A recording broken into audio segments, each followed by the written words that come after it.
Hi hello ಎಲ್ಲರಿಗೂ ನಮಸ್ಕಾರ and welcome to Indian recipes YouTube channel. ಇವತ್ತಿನ ವಿಡಿಯೋದಲ್ಲಿ ತುಂಬಾನೇ ಸಿಂಪಲ್ ಆಗಿ ಆದ್ರೆ ತುಂಬಾನೇ ರುಚಿಯಾಗಿ ಸಬ್ಬಸಿಗೆ ಸೊಪ್ಪು ಮತ್ತೆ ಹೆಸರು ಕಾಳಿನ ಪಲ್ಯವನ್ನ ಹೇಗೆ ಮಾಡೋದು ಅಂತ ನೋಡೋಣ. ವಿಡಿಯೋವನ್ನ ಸ್ಟಾರ್ಟ್ ಮಾಡುವ ಮುಂಚೆ ದಯವಿಟ್ಟು ನನ್ನ ಚಾನಲ್ ಅನ್ನು ಸಬ್ಸ್ಕ್ರೈಬ್ ಮಾಡಿ, ಹಾಗೆ ಪಕ್ಕದಲ್ಲಿರುವ ಬೆಲ್ ಐಕಾನ್ ಅನ್ನು ಕ್ಲಿಕ್ ಮಾಡಿ. ಇಲ್ಲಿ ನಾನು ಒಂದು ಕುಕ್ಕರ್ ಅನ್ನ ತಗೊಂಡಿದ್ದೀನಿ. ಇದಕ್ಕೆ ಅರ್ಧ ಕಪ್ ಅಷ್ಟು ಹೆಸರು ಕಾಳನ್ನ ಚೆನ್ನಾಗಿ ತೊಳ್ಕೊಂಡು ಹಾಕೊಳ್ತಾ ಇದ್ದೀನಿ. ಇದ್ರ ಜೊತೆಗೆ ಸಬ್ಬಸಿಗೆ ಸೊಪ್ಪನ್ನ ಚೆನ್ನಾಗಿ ತೊಳ್ಕೊಂಡು ಸಣ್ಣದಾಗಿ ಕಟ್ ಮಾಡಿಕೊಂಡು ಹಾಕೊಳ್ತಾ ಇದ್ದೀನಿ. ಹಾಗೆ ಅರ್ಧ ಟೀ ಸ್ಪೂನ್ ಅಷ್ಟು ಉಪ್ಪನ್ನ ಸೇರಿಸ್ಕೊಳ್ತಾ ಇದ್ದೀನಿ. ಈಗ ಇದಕ್ಕೆ ಸ್ವಲ್ಪ ನೀರನ್ನ ಹಾಕೊಳ್ತಾ ಇದ್ದೀನಿ. ನಾನಿಲ್ಲಿ 1/4 ಕಪ್ ಅಷ್ಟು ನೀರನ್ನ ಹಾಕೊಂಡಿದ್ದೀನಿ. ಈಗ ಕುಕ್ಕರ್ನ ಮುಚ್ಚಳವನ್ನ ಮುಚ್ಚಿ ಗ್ಯಾಸ್ ಸ್ಟವ್ನ ಮೇಲೆ ಇಟ್ಕೊಳ್ತಾ ಇದ್ದೀನಿ. ಈಗ ಇದಕ್ಕೆ 3 ರಿಂದ 4 ವಿಷಲ್ಗಳನ್ನ ಹಾಕಿಸ್ಕೊಳ್ತಾ ಇದ್ದೀನಿ. ನೋಡಿ, ಇವಾಗ 4 ವಿಷಲ್ಗಳಾಗಿದೆ. ಕುಕ್ಕರ್ನ ಮುಚ್ಚಳವನ್ನ ಓಪನ್ ಮಾಡ್ಕೊಳ್ತಾ ಇದ್ದೀನಿ. ನೋಡಿ, ನಮ್ಮ ಸಬ್ಬಸಿಗೆ ಸೊಪ್ಪು ಮತ್ತೆ ಹೆಸರು ಕಾಳು ಬೆಂದಿದೆ. ಹೆಸರು ಕಾಳನ್ನ ಹೀಗೆ ಕೈನಲ್ಲಿ ಪ್ರೆಸ್ ಮಾಡಿದ್ರೆ ಈ ರೀತಿ ಪುಡಿ ಆಗಬೇಕು. ಈಗ ಇದರಲ್ಲಿರುವ ನೀರನ್ನ ತೆಕ್ಕೊಂಡು ಇದನ್ನ ಸೈಡ್ ನಲ್ಲಿ ಎತ್ತಿಟ್ಕೊಳ್ತಾ ಇದ್ದೀನಿ. ಇದರ ನೀರನ್ನ ರಸಂನಲ್ಲಾಗಿರ್ಬೋದು, ಟೊಮೆಟೊ ಸಾರ್ನಲ್ಲಿ ಆಗಿರ್ಬೋದು ಯೂಸ್ ಮಾಡ್ಕೊಳ್ಬಹುದು.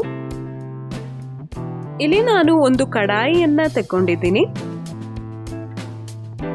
ಇದಕ್ಕೆ 2 ಟೇಬಲ್ ಸ್ಪೂನ್ ಅಷ್ಟು ಎಣ್ಣೆಯನ್ನ ಹಾಕೊಳ್ತಾ ಇದ್ದೀನಿ. ಎಣ್ಣೆ ಚೆನ್ನಾಗಿ ಬಿಸಿಯಾದ ಮೇಲೆ 1 ಟೀ ಸ್ಪೂನ್ ಅಷ್ಟು ಸಾಸಿವೆ ಕಾಳನ್ನ ಹಾಕೊಳ್ತಾ ಇದ್ದೀನಿ. ಸಾಸಿವೆ ಚೆನ್ನಾಗಿ ಸಿಡಿದ ಮೇಲೆ 2 ಚಿಟಕೆಯಷ್ಟು ಇಂಗನ್ನ ಸೇರಿಸ್ಕೊಳ್ತಾ ಇದ್ದೀನಿ.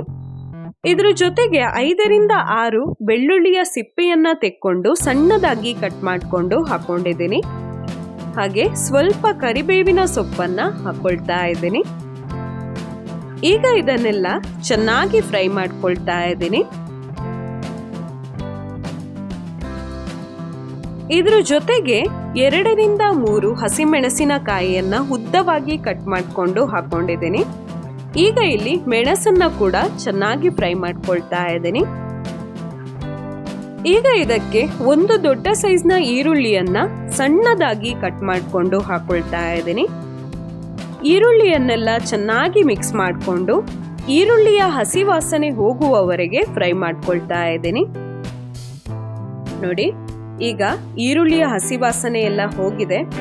ಈರುಳ್ಳಿಯ ಬಣ್ಣ ಕೂಡ ಲೈಟ್ ಆಗಿ ಚೇಂಜ್ ಆಗಿದೆ. ಈರುಳ್ಳಿ ಇಷ್ಟು ಫ್ರೈ ಆದ್ರೆ ಸಾಕು. ಈಗ ಇದಕ್ಕೆ 1/4 ಟೀ ಸ್ಪೂನ್ ಅಷ್ಟು ಅರಿಶಿನ ಪುಡಿಯನ್ನ ಹಾಕೊಳ್ತಾ ಇದ್ದೀನಿ. ಹಾಗೆ ರುಚಿಗೆ ತಕ್ಕಷ್ಟು ಉಪ್ಪು.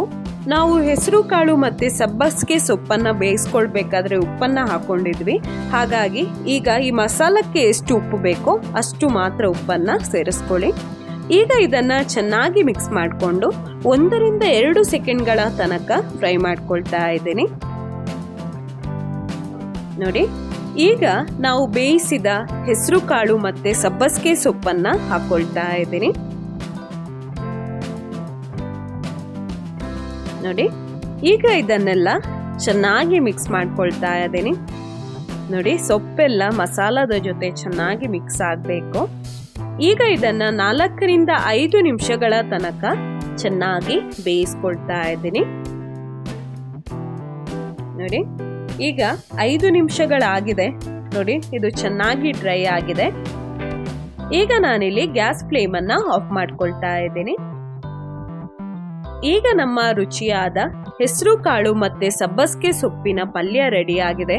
ತುಂಬಾನೇ ಸಿಂಪಲ್ ಆದ ರೆಸಿಪಿ, ಆದ್ರೆ ತುಂಬಾನೇ ರುಚಿ ಆಗ್ತದೆ. ಇದು ಬಿಸಿ ಬಿಸಿ ಅನ್ನದ ಜೊತೆ ಅಂತೂ ತುಂಬಾನೇ ರುಚಿ ಆಗ್ತದೆ. ನೀವು ಸಹ ಇದೇ ರೀತಿಯಲ್ಲಿ ಹೆಸರು ಕಾಳು ಮತ್ತೆ ಸಬ್ಬಸಿಗೆ ಸೊಪ್ಪನ್ನ ಹಾಕಿ ಪಲ್ಯ ಮಾಡಿ ನೋಡಿ, ತುಂಬಾನೇ ರುಚಿ ಆಗ್ತದೆ. ಹಾಗೆ ಮನೆಯವರೆಲ್ಲರೂ ತುಂಬಾನೇ ಇಷ್ಟಪಡ್ತಾರೆ. ನಿಮಗೆ ನನ್ನ ಈ ರೆಸಿಪಿ ಇಷ್ಟ ಆದಲ್ಲಿ ವಿಡಿಯೋಗೊಂದು ಲೈಕ್ ಮಾಡಿ, ನಿಮ್ಮ ಅನಿಸಿಕೆಗಳನ್ನು ಕಮೆಂಟ್ ಮಾಡಿ, ಹಾಗೆ ನಿಮ್ಮ ಫ್ಯಾಮಿಲಿ ಮತ್ತೆ ಫ್ರೆಂಡ್ಸ್ ನೊಂದಿಗೆಲ್ಲ ಈ ರೆಸಿಪಿಯನ್ನ ಶೇರ್ ಮಾಡಿ. ಇಲ್ಲಿಗೆ ನನ್ನ ಇವತ್ತಿನ ಈ ವಿಡಿಯೋವನ್ನ ಮುಗಿಸ್ತಾ ಇದ್ದೇನೆ. ಇನ್ನು ನಾವು ಸಿಗುವ ಮುಂದಿನ ವಿಡಿಯೋದಲ್ಲಿ. ಅಲ್ಲಿಯ ತನಕ ಟೇಕ್ ಕೇರ್ ಅಂಡ್ ಬಾಯ್.